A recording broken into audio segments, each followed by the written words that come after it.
નમસ્કાર ખેડૂત મિત્રો, આજે તારીખ 28/10/2025 બરાબર છે।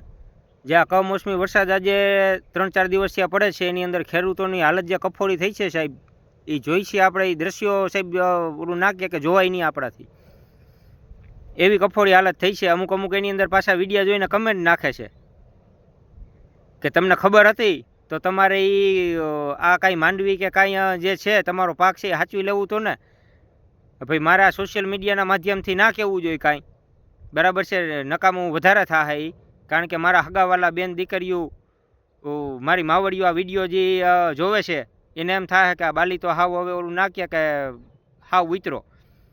એટલે હવે છે ને સમજી જાઓ એટલામાં, બરાબર છે। ખેડૂતોને હેરાન કરવાનું ને બધું તમે રહેવા દો, ખેડૂતો વિશે ખરાબ કમેન્ટ કરવાનું રહેવા દો।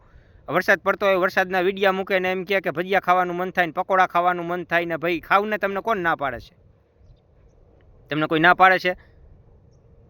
શું કરવાના? કોકના ઓલું ના કે દાયજા ઉપર તમે મીઠા ભભરાવો છો, દાયજા ઉપર ડામ દેવો, બરાબર છે। ખેડૂતોને જેટલા તમે હેરાન કરશો કે એની જેટલી આતેડી તમે દુભાવશો ને, એ ઉપરવાળો તમને મૂકશે નહીં એકઈને।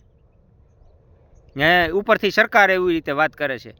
અત્યારે જ જોયા 2-3 ફોટા, એની અંદર એવી રીતે લખેલું હતું કે ભાઈ તાત્કાલિક ધોરણે ખેડૂતોનું જ્યાં નુકસાની થયું છે એનું સર્વે કરાવશે, બરાબર। હજી સર્વે કરાવવાની આ જે સરકાર છે એ કથા કરે છે। સર્વે શેનું કરવું? સર્વે શેનું કરવું? નુકસાનીનું સર્વે કરવું એમ ને? અધિકારીઓના ખીચા ભરવા ને સર્વે થાય એની અંદર જેના લાગતા વળગતા હશે એના બધાના ખીચા ભરાઈ જાય, 2-3 વાર ખાતામાં પૈસા આવશે ને જેને હકીકત જેને નુકસાની થઈ છે, બરાબર છે, જે નુકસાનીના સહાયનો હકદાર છે એને નુકસાની નહીં આવે। ઉપર ક્યાંય જાહેર રજૂઆત કરો તો એમ કહે કે ભાઈ નુકસાનીના તમે ફોટા દો ને આ દો ને આ દો ને, એવા શું કરવા હેરાન કરો છો? નુકસાની છે જ અત્યારે, બરાબર છે। ગામ હું તો કોઈ એક ખેડૂતોને અટાણે 1 લાખથી 10 વીઘાનો ખેડૂત હોય ને એને 1 લાખથી માથેની નુકસાની છે। વીઘાના સાહેબ 6-6 હજારનો તો ભૂકો ગયો, સહાય દેવા નીકળી પડ્યા, એમાંય વળી પાછું સર્વે કરાવવું।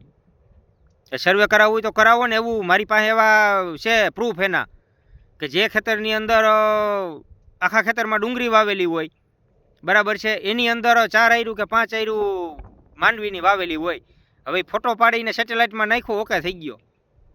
હકીકતમાં એ ખેતરની અંદર ખાલી ખાવા પૂરતી ઓરા થાય એટલી જ માંડવી વાવેલી હતી ને જે ખેડૂતોને હકીકતમાં માંડવી વાવેલી હતી એવા ખેડૂતોને મેસેજ આવ્યા કે ભાઈ તમારા ખેતરની અંદર માંડવીનો પાક દેખાતો નથી, તો એ સિસ્ટમને સુધારો ને, એવા સર્વે કરાવો ને કે જે તમારે આવે છે, જે હકીકત આવે છે એ તમને પડે ખબર એમ।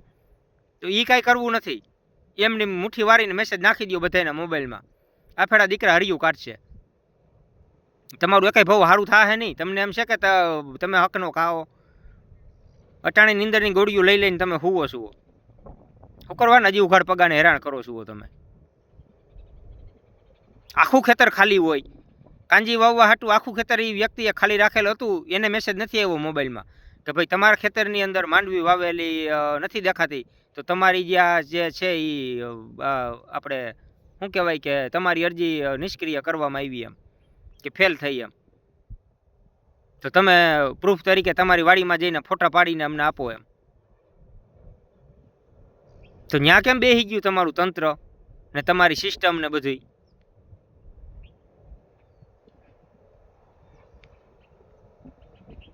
હાલી નીકળ્યા છો સર્વે કરવો, હજી સર્વેની કથા કરે છે। શેનો સર્વે કરવો તમારે? કે ખેડૂતોને કેટલી નુકસાની થઈ ને એની ભરપાઈ થાય કે નહીં થાય કે તમે સર્વે કરશો દઈને શું તમે તૂટી મરશો?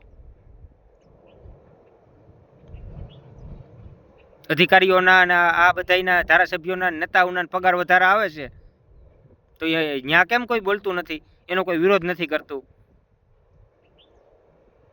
ખેડૂતોને કંઈક દેવાનું થાય તો કે સર્વે કરાવો, તમારો સર્વે કરાવો ને એકવાર કે હકીકતમાં આટલા પગાર છે એટલે આટલા પગારની તમારે જરૂર છે। 1 કરોડના બંગલામાં ના રહેવાય, રહ્યો ને ઝૂંપડામાં। 50-50 લાખની ફોર્ચ્યુનર ના ફેરવાય। હાકો ને ગાડી અમારી જેમ ટુ વ્હીલ લઈને જાઓ. હાલી નીકળ્યા છો સર્વે કરાવો સર્વે, જોઈ હવે શું થાય. કંઈ વધારે કહેવાય ગયું હોય તો ભાઈ માફ કરજો ભાઈ. આ તેરી કકડે છે ને એટલે બોલાઈ જાય છે. જય જવાન જય કિસાન.